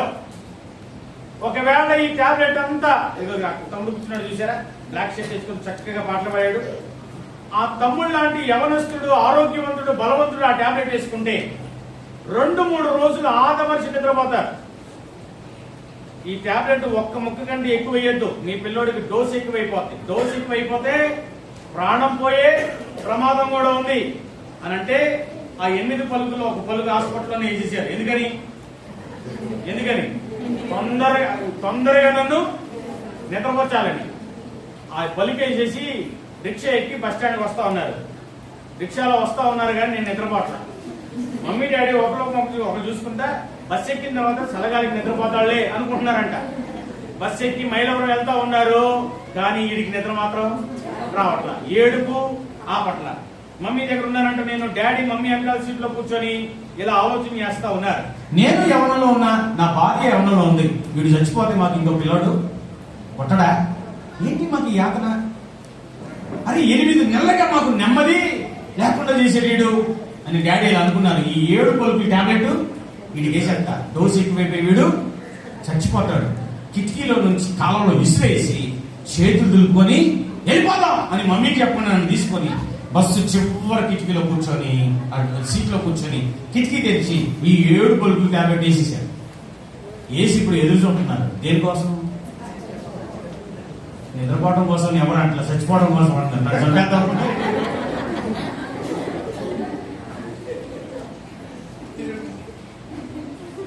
మీకు కూడా అంతేనమ్మా, నేను బతకాలని ఆశ లేదు మీకు. ఈ 7 పలుకుల టాబ్లెట్ వేసారు. వేసి ఇడైతే నిద్రపోవాలి, లేకపోతే పూర్తిగా వెళ్ళిపోవాలి అని ఎదురు చూస్తున్నారు. అద్భుతం ఏంటి తెలుసా, ఒక్క నిమిషం కూడా నిద్రపోలేదంట. ఒక్క నిమిషం కూడా నిద్రపోలా. బలవంతంగా చంపగలరా? చంపలేరు. బస్ స్టాండ్ వచ్చింది, మైలవరం దిగి ఇంటికి వెళ్తా ఉన్నారు. నడుచుకుంటూ వెళ్తా ఉంటే శ్రీమన్నారాయణ ఎదురు వస్తా ఉన్నారంట. రాజుగారు ఏం జరిగింది? డాక్టర్ గారు ఏమన్నారు? తగ్గిపోతున్నారా? పర్వాలేదన్నారా? విషయం ఏంటంటే జరిగిందంతా చాలా బాధతో చెప్పారయ్యా, వీడికి ఒక్క పలుకు ఏమన్నారు. మేము టాబ్లెట్ మొత్తం వేసినా వీడు కనీసం నిద్రపోవట్లేదయ్యా అంటే అప్పుడు అన్నారంట రాజుగారు, ఇన్ని ప్రయత్నాలు చేశారు కదా, ఒక్కసారి యేసయ్యను కూడా మీ జీవితంలో ప్రయత్నం చేయండి. ఒక్కసారి ప్రార్థన గుడికి పెట్టుకోండి. ఒకవేళ మీరు ప్రార్థన గుడికి పెట్టుకున్న తర్వాత కూడా మీ బాబుకు స్పష్టత రాకపోతే ఇక జీవితంలో నేను యేసయ్య గురించి మీతో నేను మాట్లాడను. బాగా అలసిపోయారుగా, విసిగిపోయారుగా, బాధతో అయిష్టంగా సర్లేండి మీ ఇష్టం అన్నారంట. ఆ తర్వాత రోజు సాయంత్రం 6:30 గంటలకు మీలాగా సంఘమంతా మా ఇంటికి వచ్చారంట. వచ్చి గుండ్రంగా కూర్చున్నారు. చేతులు పట్టుకొని ప్రార్థన చేయడానికి గుండ్రంగా గొలుసు ప్రార్థన అంటారు కదా, గుండ్రంగా కూర్చున్నారు. ఆ యొక్క గొలుసు ప్రార్థనలో మమ్మీని డాడీని కూడా కూర్చోబెట్టారు. నన్ను మధ్యలో చక్కగా పడుకోబెట్టారు. వీరు ఎప్పుడైతే ప్రార్థన చేయడం ప్రారంభించారో నేను నిద్రపోవడం ప్రారంభించాను. హల్లెలూయా, దేవునికి మహిమ కలుగును గాక. నేను నిద్రపోవడం ప్రారంభించానంట. అలా రాత్రంతా ఆదమరిచి నిద్రపోయాను. నాతో పాటు ఈ ప్రార్థనలో కూర్చున్న నా తల్లిదండ్రులు కూడా బొరకలు పెట్టి నిద్రపోతున్నారు. ఎందుకని? నేను నిద్రపోయితే కానీ నేను నిద్రపోయాను కాబట్టి వాళ్ళు కూడా నిద్రపోతున్నారు. సంఘం మాత్రం అత్యాశక్తితో కన్నీటితో ప్రభువా ఈ కుటుంబంలో అద్భుతం చెయ్యయ్యా, ఈ బిడ్డ జీవితంలో అద్భుతం చెయ్యయ్యా, ఈ కుటుంబాన్ని రక్షించయ్యా, ఈ బిడ్డను బ్రతికించయ్యా అని కన్నీటితో సంఘం అంతా ప్రార్థన చేస్తున్నారు. మధ్యరాత్రి 3:30కు దైవ సేవకులు శిలువను ధ్యానిస్తూ శిలువలో యేసు క్రీస్తు వారు సర్వలోక మానవుల పాపం నిమిత్తము ఆయన చేసిన త్యాగాన్ని జ్ఞాపకం చేసుకుంటూ పశ్చాత్తాప ప్రార్థన చేస్తున్నారు. అయ్యా మేము పాపులమయ్యా, నీవు పరిశుద్ధుడవయ్యా, మా పాపం నిమిత్తము నీవు శిలువలో నీ పరిశుద్ధమైన రక్తాన్ని ప్రోక్షించావయ్యా అని పాపములను ఒప్పుకుంటూ యేసయ్య సిలువను ధ్యానిస్తూ పశ్చాత్తాప ప్రార్థన చేస్తూ ఉంటే నా తల్లిదండ్రులు భౌతికంగా నిద్రపోతున్నారు కానీ ఈ ప్రార్థన నా తల్లిదండ్రులు ఇద్దరు హృదయంలోనికి చొచ్చుకొని వెళ్ళిపోతా ఉందంట. అద్భుతమైన తెలుసా, ఈ ప్రార్థన ఎప్పుడైతే వారి హృదయంలోనికి చొచ్చుకొని వెళ్ళిపోతుందో వారంతటికి వారే పశ్చాత్తాపడటం ప్రారంభించారు. ఏ వాక్యం వినలేదు, ఏ సేవకుడు వాక్యం బోధించడం వినలేదు, కానీ ఎప్పుడైతే ఈ దైవ సేవకుని పశ్చాత్తాప ప్రార్థన వారి హృదయంలోనికి వెళ్ళిందే వారు ఆటోమేటిక్ గా వారి పాపాలు ఒప్పుకోవడం ప్రారంభించారంట. హల్లెలూయా, హల్లెలూయా. నాన్నగారు చైన్ స్మోకర్, నాన్నగారు డ్రింకర్, నాన్నగారు భయంకరమైన గొడవలకు వెళ్ళేవారు, నాన్నగారు అమ్మగారు సినిమాలకు వెళ్ళేవారు, నాన్నగారు అమ్మగారు లోక సంబంధమైన జీవితం జీవించేవారు. ఆ రాత్రే నాకు స్వస్థత కలగక మునిపే వారిద్దరు మారు నుంచి పొందారు. ఆ రాత్రి తీసుకున్న తీర్మానం నాన్నగారు అమ్మగారు ఇద్దరు ఒకరికొకరు తెలియకుండా తీర్మానం తీసుకొని ప్రభుకి వారు హృదయాలు అప్పగించేశారు. ఉదయం 6:30కి అందరూ ప్రార్థన ముగించి ఆమేన్ అని వెళ్ళిపోయారు. 7ంటికి లేచారు. ఎవరు టాబ్లెట్ వేసిన పడుకోలేదుగా, ప్రార్థన చేత పడుకున్నారుగా. ఆయన లేచాడు. లెగుతీలు మళ్ళీ బకెట్లు క్లాతులు రెడీ చేసుకున్నారు. అమ్మాయి లేచాడు రా కంపుకాడు, మళ్ళీ స్టార్ట్ మాకు అని వీళ్ళు బకెట్లు క్లాతులు అన్ని రెడీ చేసుకుంటా ఉంటే ఆరోగ్యవంతుడైన బాలుడు ఏ విధంగా మోషన్కి వెళ్తాడో అలాగా ఆ రోజు ఒక్కసారి మోషన్కి వెళ్ళానంట. దేవునికి మహిమ కలిగింది గాక. పూర్తి స్వస్థత చేసి. ఇవన్నీ నేను ఎందుకు చెప్తున్నాను తెలుసా? నన్ను స్వస్థపరిచాడుగా దేవుడు, నన్ను బ్రతికించాడుగా. నా తల్లిదండ్రులు అనుకున్నారంట వీడిని దేవుడు బ్రతికించాడు కాబట్టి వీడిని దేవుని సేవకి సమర్పించేద్దాం అని నాకు చెప్పకుండా సమర్పించేశారు. ఇది ఎక్కడ న్యాయం? ఎవరు చెప్పాలి? ఎవరు చెప్పాలి? దేవునికి సమర్పించారు ఎవరు చెప్పాలి? నాకు చెప్పాలిగా. నాకు చెప్పకుండా ఆలయం చేశారు, సమర్పించేసుకున్నారు. నాకు వచ్చింది అన్నాడే, నువ్వు బతికినంతకాలం ఏం చేయాలంట? దేవుని సేవ చేయాలంటే 10th క్లాస్ వరకు తలకి ఊపాయి. ఎందుకని? భయం. అంటే కొడతారేమోని భయం. 10th క్లాస్కి ఇంటర్మీడియట్కి వచ్చిన తర్వాత ఇంక తలకేమో పట్ల. ఎందుకని? తల మీద కొమ్ములు వచ్చింది. ఇంకేమో పట్ల సేవ అంటే తలకేమో పట్ల. నేను సేవ చేయను, నాకు ఇష్టం లేదు, నాకు బైబిల్ అంటే ఇష్టం లేదు, నాకు దేవుడు అంటే ఇష్టం లేదు. నేను సేవ తప్ప ఏదైనా చేస్తా. అవసరమైతే హోటల్లో కప్పులైనా కొడుకొని బ్రతుకుతాను కానీ ఏం చేయనంట సేవ మాత్రం చేయను అని తిరగబట్టం ప్రారంభించా. ఒకరోజు పెద్ద గొడవ. అరే నువ్వు ఇంటర్మీడియట్ అయిన తర్వాత 10th క్లాస్ అయిపోయిన తర్వాత ఇంటర్మీడియట్ లో హెచ్ఈసి గ్రూప్ తీసుకోవాలరా అంటే నాకు ఇష్టం లేదు. ఎవరైనా ఒప్పుకుంటారండి హెచ్ఈసి గ్రూప్ అంటే? లీస్ట్ గ్రూప్ బైపీసీయో ఎంపీసీయో సిఈసీయో ఎంఈసీ అయితే చదివినా చదవకపోయినా బైపీసీ అని చెప్పుకోవచ్చు. హెచ్ఈసి అంటే చెప్పే అంటారుగా, నాకు ఇష్టం లేదు. డాడీ అన్నారు నువ్వు హెచ్ఈసీఏ చదవాలి. అందులో హిస్టరీ ఉంటుంది. ఆ హిస్టరీ నీకు తెలిస్తే చర్చ్ హిస్టరీ నీకు అర్థమవుతుంది. నువ్వు హెచ్ఈసీఏ తీసుకోవాలి. నాకు ఇష్టంలా. నేనేమన్నాను తెలుసా? మీరు నన్ను బాగా ఇబ్బంది పెడుతున్నారు, నేను హైదరాబాద్ వెళ్ళిపోతా. హైదరాబాద్ వెళ్ళిపోయి సినిమాలో చేస్తా. సినిమాలో చేరి బ్రహ్మాండం కంటే బ్రహ్మాండమైన కామెడీ చేసి మీ ముందే నేను డెవలప్ అవుతా, మీరు ఈర్ష్యపడేంతగా డెవలప్ అవుతా చూసుకోండి అని మా డాడీకి తెలియకుండా 500 రూపాయలు అప్పట్లో తీసి జేబులో పెట్టి సర్దుకొని వెళ్ళిపోయా. ఇంట్లోంచి వెళ్ళిపోతా ఉంటే మమ్మీ ఏడుస్తా ఉంది, ఒక్కడే కొడుకుని ఏమన్నా వెళ్ళిపోతాడండి అంటే డాడీ అన్నారమ్మా వాడిని ఆపితే మనం తన్నేటట్టున్నాడు, వాడి వేగం చూస్తే మనము ఆపగలిగినంత వేగంగా లేదు, అవసరం మన ఇద్దరిని తన్ని వెళ్ళిపోయేటట్టున్నాడు, ఆపగలిగినోడే ఆపుతాడు, మన ఇద్దరు లోపలికి ప్రార్థన చేద్దాం బా అన్నారు. నేను వేగంగా బయటికి వెళ్ళని పెట్టుకొని వీళ్ళిద్దరు ఏడుచుకుంటూ లోపలికి వెళ్ళారు ప్రార్థన చేయడానికి. ఆ ఆవేశంతో బస్ స్టాండ్కి వెళ్ళిపోయా. హైదరాబాద్ బస్ ఎక్కేద్దామని. ఎవరికి తెలుసా బస్ స్టాండ్? హైదరాబాద్ బస్ ఎక్కడ ఉంది ఎవరికి తెలుసు? అదే ఫస్ట్ టైం వెళ్ళటం. ఆ బస్ స్టాండ్ లో, విజయవాడ బస్ స్టాండ్ లో పట్టుకొని అటు ఇటు తిరుగుతూ ఉంటే నాకంటే బారు లాఠీ పట్టుకుని ఒక ఆయన వచ్చాడు. మీకు అర్థమైపోయి ఉంటది. అప్పుడు ఇంతే ఉన్నా, నాకంటే బారు లాఠీ పట్టుకుని వచ్చాడు. అన్నాడు. అంతే, మొత్తం కాళ్ళు చేతులు మొత్తం అడగడం స్టార్ట్ అయ్యి రారా అన్నాడు. వెళ్ళాను ఆయన దగ్గరికి. ఎక్కడికి వెళ్తారా అన్నాడు. హైదరాబాద్ సార్ అన్నా. వెంటనే అడిగిన ప్రశ్న తెలుసా? ఇంట్లో చెప్పావా అన్నాడు. ఏమన్నాడు? ఇంట్లో చెప్పావా? చెప్పానంటే ఒక గొడవ, చెప్పలేదంట గొడవ. ఏం మాట్లాడకపోయేసరికి ఆయనకి డౌట్ వచ్చింది. లోపలికి పారా అన్నాడు. ఏమన్నాడు? లోపలికి పారా అన్నాడు. ఈ మాటలన్నీ దేవుడే చెప్పిస్తున్నట్టు ఉన్నాడు. ఎందుకని? అక్కడ లోపల ఎడుతున్నాడు. అక్కడ లోపల ఏం చేస్తారు? అక్కడ లోపల ఎడుతున్నాడు. అందుకే నన్ను లోపలికి తీసుకెళ్ళాడు. లోపలికి తీసుకెళ్ళి మొత్తం ఎతికాడు, పెట్టి తీసాడు. ఈ అయ్యగారి దగ్గర ఏముంటాయి? అప్పటికి బొమ్మనాలు అయ్యాడా? అయితే ఆవిడ డబ్బులు ఉండేగా, అవుదాం అనుకుని వెళ్తున్నాడు, కలగని వెళ్తున్నాడు. ఏముంటాయి? బట్టలు తప్ప. పెట్టి ఎతికితే ఏమి లేవు. జేబులు ఎతికితే డబ్బులు కనబడ్డాయి. తీసుకొని నా చేతులు ఇట్లా చాపాడు. ఇట్లా ముందుకి వెనక్కి, ఇట్లా ముందుకి వెనక్కి, కాలు ఎట్టి చాపిచ్చాడు. ఎముకలే ఎముకలు. తెలుసా మీకు ఎముకలు అంటే? ఎముకలే కొట్టి 5 నిమిషాల్లో వెళ్ళకపోతే నిన్ను లోపలేస్తారా అన్నాడు. ఎవరినుంటారా? మీకు తెలుసా? తెల్లారి కల ఇంటికి వెళ్ళిపోయా. ఎట్టెళ్ళానో నాకు కూడా తెలీదు. ఇంట్లోకి వెళ్ళిపోయి తలుపు కొట్టి, ఇంటి దగ్గరికి వెళ్ళి తలుపు కొట్టి తీశారు. తీస్తే ఎవరు? కాబోయే బ్రహ్మానందం. అవునా?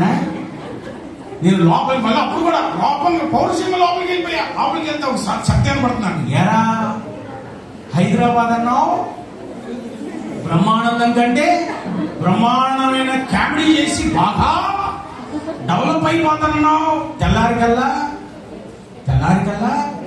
వచ్చేసాను. అంటే మీరు చేసే ప్రార్థన మామూలు ప్రార్థన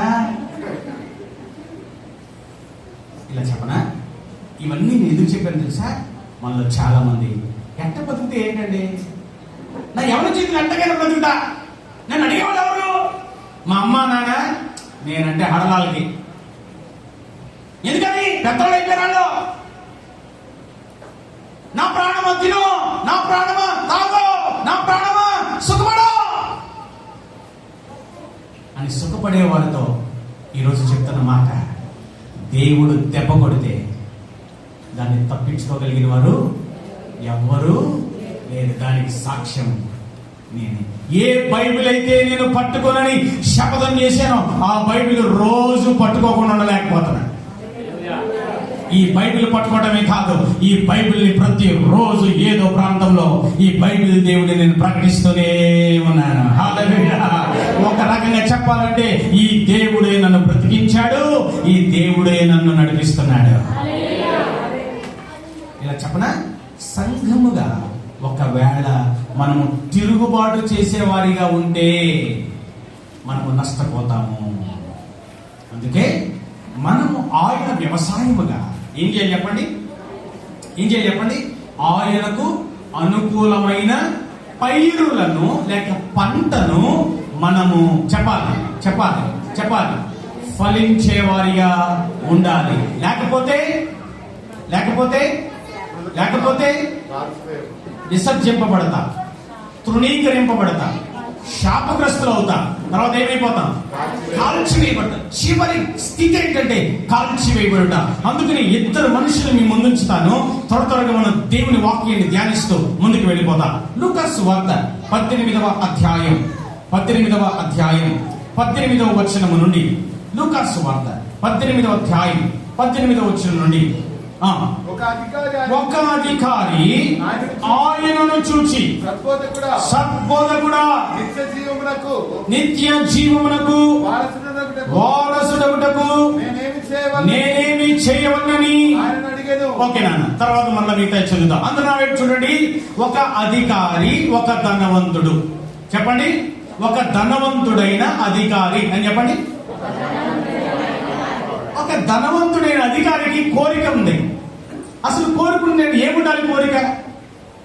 ఒక ధనవంతుడైన అధికారికి ఏదైనా కోరుకుంటే ఏముండాలి అమ్మా? ఇంకా నేనేమవ్వాలి?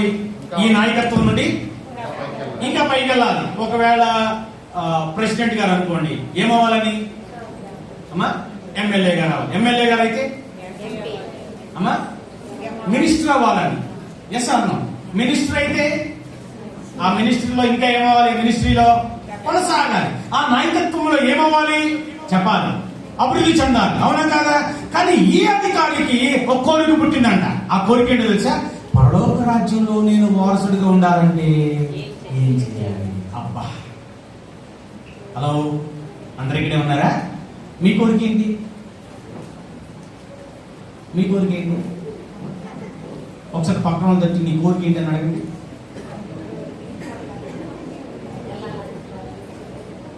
ఎక్కడికి ఇంటికి వెళ్ళిపోవాలనే వెళ్తాం. ఇంకా గంట టైం ఫోన్ చేసిన తర్వాత ఏం కోరిక ఏంటి? మనం నవ్వుతున్నాం కదా, ఒక్కసారి యథార్థంగా ఆలోచించేయండి. మన కోరిక ఏంటి అసలు? మన జీవితానికి కోరిక ఏంటి? ఏం కోరికతో బ్రతుకుతున్నావు అమ్మా? అసలు ఏం పిల్లలు పుట్టాలనా? ఓకే, అది తాత్కాలికమైందేగా. ఆశ తాత్కాలికమైందేగా. అధికారం తాత్కాలికమైందేగా. ఆరోగ్యం తాత్కాలికమైందేగా. ఈ అధికారికి, ఈ ధనవంతునికి అర్థమైపోయింది నాకున్నదంతా తాత్కాలికమే. అందుకే ఈ ధనవంతుడు, ఈ అధికారి శాశ్వతమైన దాన్ని దృష్టి పెట్టాడు. హల్లెలూయా, హల్లెలూయా. ఓకే, మీకు ఒకవేళ ఇంగ్లీష్ తెలిస్తే 4 డీలు నేను చెప్తాను. 4 డీస్. ఓకే, డీప్ డిజైర్, ఓకే, లేక రైట్ డిజైర్. ఒక లోతైన, ఒక మంచి ఆశ, కోరిక కలిగిన వ్యక్తి ఈ అధికారి, ఈ ధనవంతుడు. ఓకే, ఏంటి ఆ కోరిక? నిత్య రాజ్యమునకు, నిత్య జీవమునకు వారసుడవ్వాలని. సంగమా, అమ్మా, అయ్యా, ఈరోజు మీకు ఒక అద్భుతమైన మాట చెప్పిన. ఈ భూమి మీద ఎన్నో కోరికలు ఉన్నాయి, కానీ అన్ని కోరికల కంటే మించిన మంచి కోరిక ఏంటో తెలుసా? ఈ భూమి మీద ఉన్న నేను ఏ విధము చేతనైనను పరలోకానికి వెళ్ళాలి. ఎక్కడికి వెళ్ళాలి? ఈ భూమి మీద ఉన్న నేను ఎక్కడికి వెళ్ళాలి? పరలోకానికి వెళ్ళాలని వీళ్ళు ఎంతమంది కోరుకుంది? మీ చేయని చూడొచ్చా? పుట్టిగా అనకండి, నిజంగా చెప్పండి. వీళ్ళు ఎంతమంది నిజంగా పరలోకానికి నాన్న ఏం తగ్గించుకుంటున్నాం? ఆల్రెడీ లైవ్ ఇది వెళ్తుందంట. నీ తలకే సగం కనబడితే నా మెడకే కనబడదు, నువ్వు తిరుగుతా ఉంటే. ఓకే, కూర్చో. ఓకే అమ్మా, పరలోకానికి వెళ్ళాలనే కోరిక ఒకవేళ మనలో లేకపోతే మనమంతా శాశ్వత కాలం నష్టపోతాము. చూడండి, ఈయన ధనవంతుడు. చూడండి, ఈయనెవరు చెప్పండి? ఈయనెవరు? అధికారి. ఈయనెవరు? ధనవంతుడు. మళ్ళీ చెప్పండి, ఈయనెవరు? ధనవంతుడు. ఈయనెవరు? అధికారి. ఈయన కోరిక ఏంటి? నిత్య జీవానికి వారసుడు అవ్వాలి. మంచి కోరికేనా? హలో, మంచి కోరికేనా కాదా? మళ్ళీ పక్కన అడగండి, మంచి కోరికేనా అని అడగండి. మంచి కోరికేనా? Okay, good. మరి మంచి కోరిక మనకుందా? ఉందా లేదా మనకి? ఓకే, ఉంటే మీరు తమ్మిలే. ఈ మంచి కోరిక కలిగిన ఈ వ్యక్తి మంచి నిర్ణయం చెప్పే, లేకపోతే మంచి సలహా చెప్పే వ్యక్తి దగ్గరికి వెళ్ళాలి. నిత్య జీవానికి వారసుని అవ్వాలంటే నేను ఏం చేయాలయ్యా అని ఒకవేళ ఎవరినైనా అడగాలంటే ఎవరు అడిగితే బాగుంటుంది?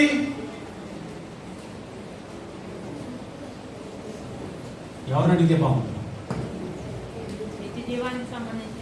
నిత్య జీవానికి సంబంధించిన వ్యక్తిని అడగాలి. ఇప్పుడు ఈ ధనవంతుడు, ఈ అధికారి ఎక్కడికి వెళ్ళాడో తెలుసా? యేసయ్య దగ్గరికి వెళ్ళాడు. హల్లెలూయా. ఎందుకో తెలుసా? యేసయ్య నిత్య జీవానికి, పరలోక రాజ్యానికి సంబంధించిన వ్యక్తి. ఓకే, ఇలా అంటున్నాను. He had a right desire and he went to a right person. ఎవరినైతే అడగాలో, ఎవరైతే ఖచ్చితంగా ఆ యొక్క ఆలోచనకు సరైన మార్గదర్శనం ఇస్తారో అక్కడికి వెళ్ళాడు. ఆయన పేరే నజరేయుడైన యేసు. పరలోకానికి, భూమి మధ్యకు, పరలోకం మీద భూమి మీద ఉన్న మానవులకు దేవునికి మధ్యవర్తి ఒకడే, ఆయనే క్రీస్తు యేసును నరుడు. ఆయన దగ్గరికి వెళ్తే యేసు ఏమన్నాడు తెలుసా? ఓ, నీకు భలే ఆశ పుట్టిందే, మంచి ఆశ, మంచి కోరిక. అయితే నువ్వు వ్యభిచారం చేయకూడదు. అందరు చెప్పండి, వ్యభిచారం చేయకూడదు. అందరు చెప్పండి, వ్యభిచారం చేయకూడదు.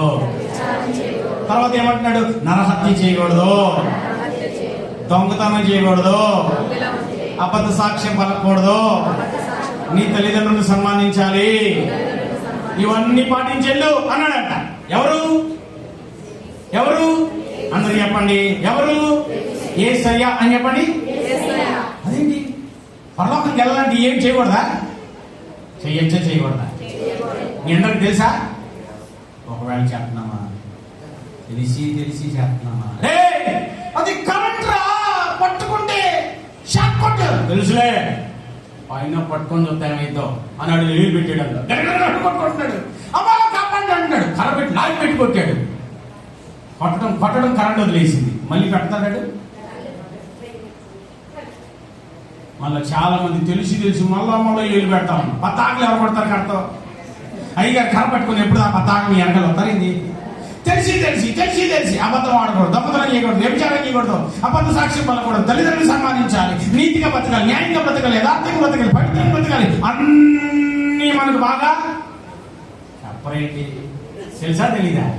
తెలుసు. కానీ తెలిసి చేస్తున్నాగా. యేసయ్య అంటున్నాడు, నువ్వు నిత్యరాజ్యానికి వారసుడు అవడం అంతే నీకు కావాల్సింది, అదే నీ కోరిక. వ్యభిచారం చేయటం, దొంగతనం, నరహత్య, అబద్ధ సాక్ష్యం, తల్లిదండ్రులను సన్మానించి. ఎలా అంటే ఈయనన్నాడు తెలుసా, చిన్నప్పటి నుండి చేస్తున్నానండి ఇదంతా. అబ్బా ఎంత మంచివాడే కదా. ఎప్పటి నుంచి అంట? చిన్నప్పటి నుండి ఈ ఆజ్ఞల ప్రకారం నేను జీవిస్తున్నానయ్యా అంటే యేసయ్య శబాష్, ఇక నీకు పరలోకమే అన్నాడా? శబాష్, ఇక నువ్వు నిత్యరాజ్యానికి ఏమైపోతావు? వారసుడు అయిపోతావు అన్నాడా? అనలేదు. మరేమన్నాడు? నీకు ఒకటి పొదువుగా. ఇలా చెప్పండి, ఏం చూపించి. యేసయ్య నీకు ఒకటి పొదువుగా ఉంది అని చెప్పారు. మీరందరూ నాకు చెప్తున్నారు కదా. మీ అందరికీ వందనాలు. ఆ పొదువు నాలో ఎదురుంటే నేను కూడా సరి చేసుకోవాలి. నేనేమి గొప్పవాడిని కాదుగా.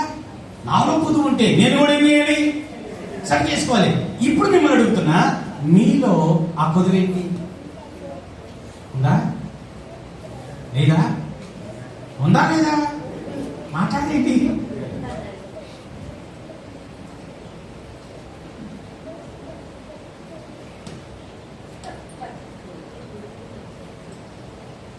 మీ అందరికి బాగా అర్థమవుతుందని నేను భావిస్తున్నాను. ఒకవేళ మీరు అయ్యగారి పేరు జాన్ ప్రసాద్ అయ్యగారి దగ్గరికి వెళ్ళి మూకుమ్మడిగా మీరు వెళ్ళి మళ్ళా విజయవాడ నుండి ఆయన మాత్రం పిలవకుండా మీరు ఒకవేళ అన్నా, ఇదే ఆఖరి ప్రసంగం చెప్పేస్తున్నాను నేను, మళ్ళీ నన్ను పిలవకపోయినా పర్వాలా, ప్రభు నన్ను పలానా ఊరేలా వెళ్ళాను ప్రభా, నేను చెప్పాను ప్రభా, ఆడు పిలవకపోయినా. ఇందాక అయ్యగారు అన్నారుగా, మనం బాధ పెడితే బాధను తీసుకెళ్ళాలి, ఏది ఇస్తే అది తీసుకెళ్ళాలి. మీరు నాకు ఏమి ఇవ్వకపోయినా పర్వాలా, మీరందరూ పరలోకంలో ఉంటే చాలు. చెప్పబట్టి ప్రవహిస్తుందిగా.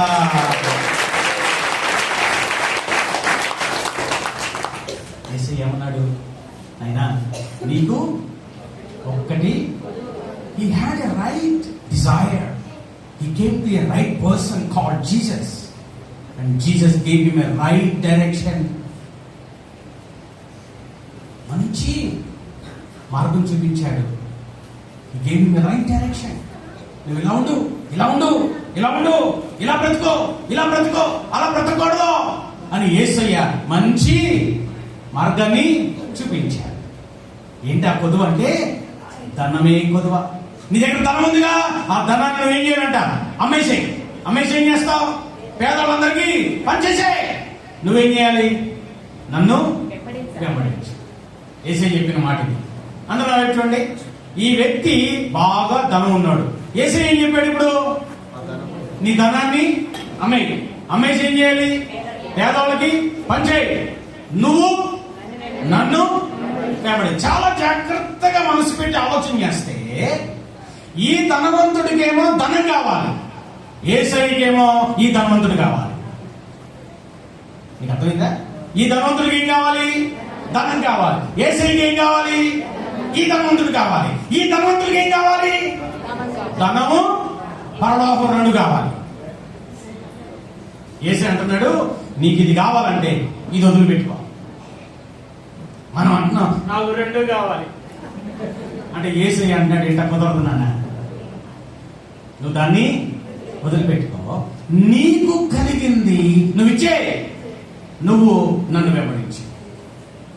హలో, సంఘం ఎలా ఉండాలో తెలుసా? ఈ లోక సంబంధమైన జీవితం ఒకవేళ మనము భూమి మీద శరీరంగా ఉన్నప్పుడు శరీరంగా మనం జీవించడానికి కావలసిన వాటిని మనం సమకూర్చుకోవడంలో తప్పులేదు. కానీ యేసయ్యను వెంబడించకుండా ఒకవేళ ఈ లోక సంబంధమైన జీవితమే జీవిస్తూ ఉంటే మనం పరలోకానికి వెళ్ళగలమా? ఇప్పుడు ఏమైందో తెలుసా? ఆయనకి లోతైన ఆశ ఉంది. ఒక మంచి దిశానిర్దేశం చేసి యేసయ్య దగ్గరకు వచ్చాడు. యేసయ్య ఇప్పుడు ఒక మాట చెప్తున్నాడు. కానీ ఇప్పుడు నిర్ణయం ఎవరిది? ఎవరైతే పరలోకానికి వెళ్ళాలని, ఎవరైతే నిత్యరాజ్యానికి వారసుడిగా ఉండాలని కోరారో ఆయన ఇప్పుడు నిర్ణయం తీసుకోవాలి. ఇప్పుడు ఆయన తీసుకున్న నిర్ణయం ఏంటి తెలుసా? ఈ ఆస్తి అమ్మి పేదలకు పంచి నిన్ను వెంబడించడం నా వల్ల కాదు అని ఏం చేశాడు?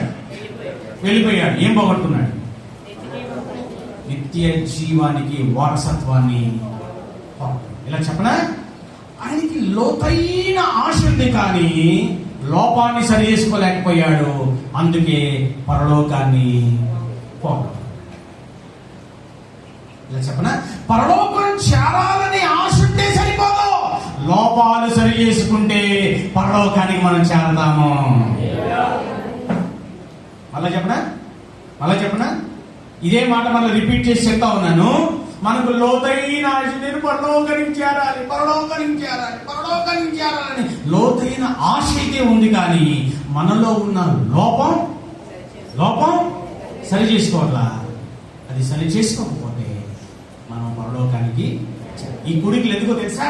ఆ లోపాన్ని మనం సరి చేసుకోవడం కోసమే. దేవుడు మనల్ని దర్శిస్తూ మనతో మాట్లాడుతుంది. మనలో ఒక్కొక్కరిలో ఖచ్చితంగా ఏదో ఒక లోపం ఉందా లేదా? నేను మిమ్మల్ని అడగను, ఏ లోపం ఉందో చెప్పమని నేను అడగను. మీకు మీ దేవునికే తెలుసు. ఆ లోపం ఏంటో మీరు సరి చేసుకోగలిగితే లోపరహితమైన దేవుడు మనలను ఈ లోకము నుండి పరలోకానికైనా తీసుకెళ్ళడానికి సంసిద్ధంగా ఉన్నాడా? ఆమేన్, హల్లెలూయా. ఇప్పుడు ఈ ధనవంతుడు ఏం పోగొట్టుకున్నాడు చెప్పాలి? మంచి గమ్యాన్ని పోగొట్టు. He lost the destiny. గమ్యాన్ని పోగొట్టుకున్నాడు, నిత్యత్వాన్ని పోగొట్టుకున్నాడు, శాశ్వత జీవాన్ని పోగొట్టుకున్నాడు, శాశ్వత రాజ్యాన్ని పోగొట్టుకున్నాడు. సంఘం దేవుని ఎదుట శాశ్వతమైన రాజ్యంలో ఉండాలని దేవుడు ఆశపడుతున్నాడు. మనకున్న తుచ్చమైన, మనకున్న చెప్పండి ఈ లోక సంబంధమైన, శరీర సంబంధమైన, నిరుపయోగమైన కోరికలను బట్టి నిత్యత్వాన్ని పోగొట్టుకోవద్దు. తాత్కాలికమైన ఆనందం కోసం శాశ్వతమైన జీవాన్ని పోగొట్టుకోవద్దు. హలో, నా మాటలు ఎంతమందికి అర్థమవుతున్నాయి? ఆనందం, ఈ లోక ఆనందం ఎంతకాలం? తాత్కాలికం, కొంతకాలం. కానీ పరలోకపు ఆనందం ఎంతకాలం? శాశ్వత కాలం, యుగాలు పరలోక ఆనందాన్ని మనం పొందుకుంటాం. హల్లెలూయా. అక్కడ ఏముండదు, మరణం ఉండదు. అక్కడ యుగాలు మనము జీవిస్తూనే ఉంటాం. ఇంకెవరికి ఆనందం లేదు. ఆమె చెప్పండి. యుగాలు మనం ఏం చేస్తా ఉంటాం? ఏడుపు ఉండదు, వ్యాధులు ఉండదు, దుఃఖం ఉండదు, ఆకలి ఉండదు, దప్పిక ఉండదు, కరోనా ఉండదు, ఎండాకాలం ఉండదు, చలికాలం ఉండదు, ఉస్సుస్సులు కూడా ఉండవు. ఎందుకో తెలుసా? అక్కడ దేవుడే మనకు ఎలా ఉంటాడంట? నిత్యమైన వెలుగుగా ఉంటాడు. హల్లెలూయా. ఆయన సింహాసనం ఎదుట మనం ఉంటాము. అక్కడ మనకు ఏ కొదువు లేకుండా యుగములు సుఖశాంతులతో మనం జీవించే భాగ్యం అక్కడ పొందుకుంటాం. అయితే ఈ ధనవంతుడు ఏం చేశాడు? దాన్ని పొందుకున్నాడా, పోగొట్టుకున్నాడా? పొందుకోవాలని ఆశ ఉందా? ఆశ ఉంటే సరిపోద్దా? సరిపోదు. దానికి మనం చేయవలసిన పనులు మనము చేయాలి. 19వ అధ్యాయానికి వస్తే అక్కడ ఇంకొక వ్యక్తి ఉన్నాడు. ఆయన పేరు జక్కయ్య. చెప్పండి, జక్కయ్య అని చెప్పండి. మీరు ఇంటికి వెళ్దాం, చదువుకోండి. నాకు సమయం అయిపోయింది, నాకు 10 నిమిషాలు ముగించేస్తా. ఆ 19వ అధ్యాయంలో జక్కయ్య అనే వ్యక్తి ఉన్నాడు. ఆ జక్కయ్యకి కూడా ఒక కోరిక ఉంది. కానీ ఆ కోరిక పరలోకానికి వెళ్ళాలని మాత్రం కాదు. ఆయన కోరిక ఒకే ఒక చిన్న కోరిక. అదేంటి తెలుసా? యేసయ్య ఎవరో అంటే యేసయ్య ఎవరో. ఈ ధనవంతుకున్న పెద్ద కోరిక లేదు. అయితే యేసయ్యను చూడాలన్న కోరికతో జక్కయ్య వచ్చేసాడు.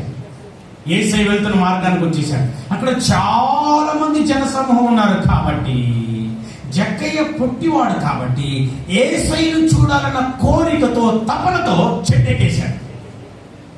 నీకులాగా కుర్చీల మీద కూర్చొని నిద్రపోట్ల, కింద కూర్చొని చేతులట పెట్టి నిద్రపోట్ల. ఒకవేళ మనకులాగా జక్కయ్య చెట్టెక్కి నిద్రపోయి ఉంటే పొడి ఎప్పుడో కాలో చేయో ఇరిగేది. నిద్రపోవాలన్నారా? మీకు దండం పెడతాను. ఎంత గట్టిగా మాట్లాడుతున్నా నిద్ర పడుతుందా మీకు? ఈ మాటలు మీకు జోలపాటలుగా ఉన్నాయా? ఒక్కసారి లేకండి, ఒకసారి లేకండి. అమలారా, ఒకసారి లెగిస్తారా? ఈ మాటలు వింటారా? జక్కయ్యకు ఒక చిన్న కోరిక. ఏంటిది? Just he want to see Jesus. పరలోకము, నరకము, భక్తి, ప్రార్థన, రక్షణ ఇవేవి ఆయనకు తెలీదు. ఏదో ఒక చిన్న కోరిక, యేసయ్య ఎవరో చూడాలని వెళ్ళాడు, చెట్టెక్కాడు. అద్భుతం ఏంటో తెలుసా? యేసయ్యను చూడాలని చెట్టెక్కాడుగా, ఆ యేసయ్య జక్కయ్య దగ్గరకు వచ్చాడు. యేసయ్య చెట్టు కిందకు వచ్చాడు. కరెక్ట్ గా జక్కయ్య హృదయం ఏంటో ఎరిగిన వాడు. జక్కయ్య, నన్ను చూద్దాం అనుకున్నావుగా, నేను నీ దగ్గరికి వచ్చాను. జక్కయ్యని యేసయ్య చూస్తున్నాడు. జక్కయ్యని యేసయ్య చూస్తూ జక్కయ్య అని పిలిచాడు. చెట్టు మీద జక్కయ్య ఉలిక్కి పట్టాడు. నా పేరు ఇంకెప్పుడు తెలుసు? నేను చెప్పనా? మన హృదయంలో ఆయన చూడాలని ఆశ ఉంటే చాలు, ఆయన మనల్ని ఒక్క అడుగు కూడా ముందుకు దాటెళ్ళడు. కరెక్ట్ గా అక్కడికి వచ్చి నిలబడ్డాడు. జక్కయ్య వైపు చూశాడు. జక్కయ్య అనగానే యేసయ్యా అని కిందకు చూశాడు. యేసయ్య ఏమన్నాడు తెలుసా? తొందరగా దిగిరా, నేడు నేను నీ ఇంట. అబ్బా చూసారా? ఒక చిన్న ఆశే. ఈ రోజు ఒక అద్భుతం మాట చెప్పిన, ఒక చిన్న ఆశే. నా ప్రభు కోసం బ్రతకాలి, నా ప్రభు కళ్ళు దృష్టిలో నేను బ్రతకాలి, నా ప్రభుకి ఇష్టంగా నేను బ్రతకాలని మీరు చిన్న ఆశ, చిన్న కోరిక కలిగి ఉంటే ప్రభు మిమ్మల్ని దాటిపోవటం. ఆయన మిమ్మల్ని దాటిపోవడం. జక్కయ్యని కింద పిలవగానే జక్కయ్య ఏం చేశాడు చెప్పాలి? త్వరగా దిగి వచ్చేసాడు. జక్కయ్య ఇంటికి ఎవరు వచ్చారు ఇప్పుడు? కొంచెం కానీ చెప్పండి. మన ఊరికి ముఖ్యమంత్రి గారు వచ్చారా? మన ఊరికి వచ్చారా? ఎమ్మెల్యే గారు వచ్చారా? మంత్రులు ఎమ్మెల్యే గారు వచ్చారా? ఎమ్మెల్యే గారు అంటున్నారు అందరూ జనసమూహం ఎమ్మెల్యే గారు జై అని గుంపులో మనం కూడా ఉన్నాం. ఏం గొప్ప విషయం అందులో? గొప్ప విషయం ఏంటో తెలుసా? ఆ ఎమ్మెల్యే గారు అందరిలో మీ పేరు పెట్టి పిలిచి, ఒకరి పేరు చెప్పండి, శామ్యూల్ అని అందరిలో మిమ్మల్ని పేరు పెట్టి పిలిచాడు అనుకో, మీరేం చేస్తారు? అప్పుడే అసలు మీ ఆనందానికి అవధులు ఉంటాయా? ఉండవా? ఏం చేస్తారు మీరు? ఎగురి వదిలేసి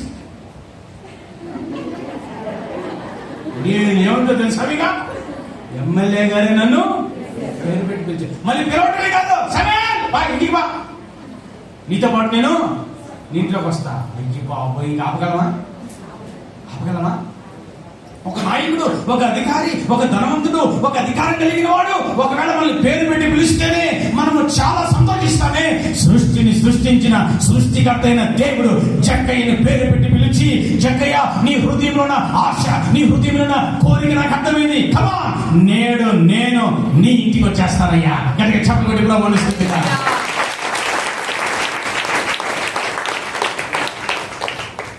వినండి, ఇప్పుడు యేసు ఎవరింటికి వెళ్ళారు?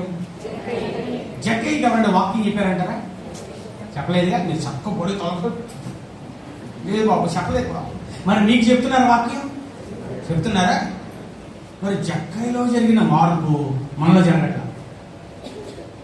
వాక్యం వినకుండానే జక్కయ్యలో మార్పు కలిగింది. ఏంటో తెలుసా? యేసు ప్రభువు జక్కయ్య ఇంట్లోకి వెళ్ళిన వెంటనే జక్కయ్య హృదయంలో మార్పు వచ్చేసింది. మార్పు వచ్చి ఏమన్నాడు తెలుసా? ప్రభువా, నేను ఎవరి దగ్గర అన్యాయంగా నేను డబ్బులు తీసుకున్నాను, వారికి 4 గంటలు ఇచ్చేస్తాం. ఎవరు చెప్పారేమని? ఎవరు చెప్పారు? ఎవరు చెప్పలేదు. కానీ ఇది జక్కయ్య నిర్ణయము, జక్కయ్య తీర్మానము. జక్కయ్య ఇష్టపూర్వకంగా ఒక నిర్ణయానికి వచ్చాడు. ఈ పరిశుద్ధుడు, ఈ నీతిమంతుడు, ఈ యథార్థవంతుడు నా ఇంట్లో కలిగి పెట్టగా నాలో అపరిశుద్ధత ఉండకూడదు, నాలో అన్యాయం ఉండకూడదు, నాలో అక్రమం ఉండకూడదు, నా ఇంట్లో అక్రమమైనది అన్యాయమైనది ఏది ఉండకూడదని జక్కయ్య ఇష్టపూర్వకంగా ఒక నిర్ణయానికి వచ్చి దేవునికి ఇష్టమైన వాటినన్నిటిని తన ఇంట్లోంచి పంపించేస్తా ఉన్నాడు. ఎన్ని సంవత్సరాల మందిరానికి వస్తున్నాం? ఎంతకాలంగా వాక్యం వింటున్నాం? దేవునికి ఇష్టం లేని మన జీవితంలో ఏదుందో అది తీసేసుకోలేకపోతున్నాం. అవునంటారా కాదంటారా? జక్కయ్య గొప్పవాడు అంటారా, మనం గొప్పవాళ్ళు అంటారా? జక్కయ్య గొప్పవాడు, నేను గొప్పవాడు అంటలా. మనం గొప్పవాళ్ళు ఉండాలండి. ఆధ్యాత్మికంగా గొప్పవాళ్ళు ఉండాలి. మనం దేవుళ్ళు గొప్పవాడిగా ఉండాలి, పవిత్రతలో గొప్పవారిగా ఉండాలి. సంఘం పట్ల ఆయన ఉద్దేశం అదే.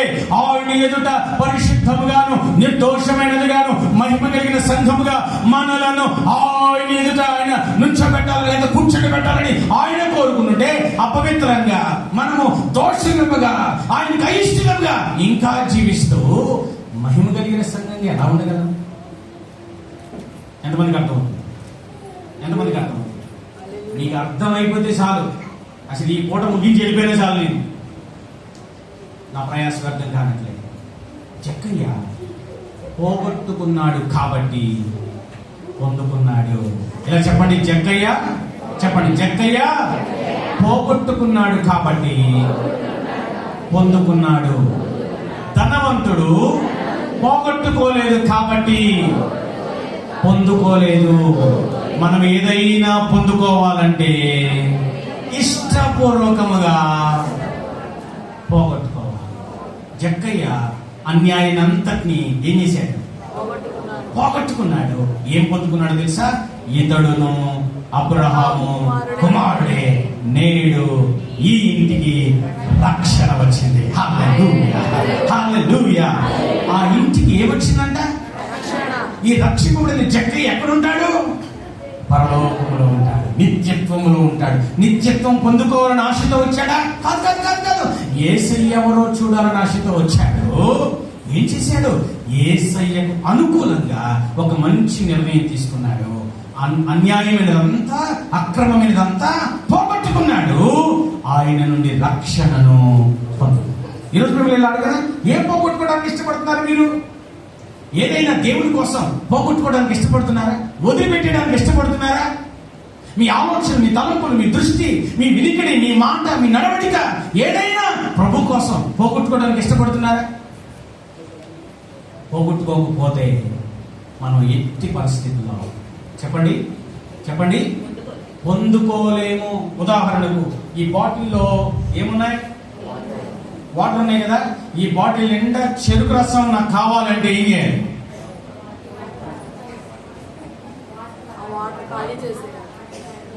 ఈ బాటిల్ నిండా చెరుకు రసం నాకు కావాలంటే ఏం చేయాలి?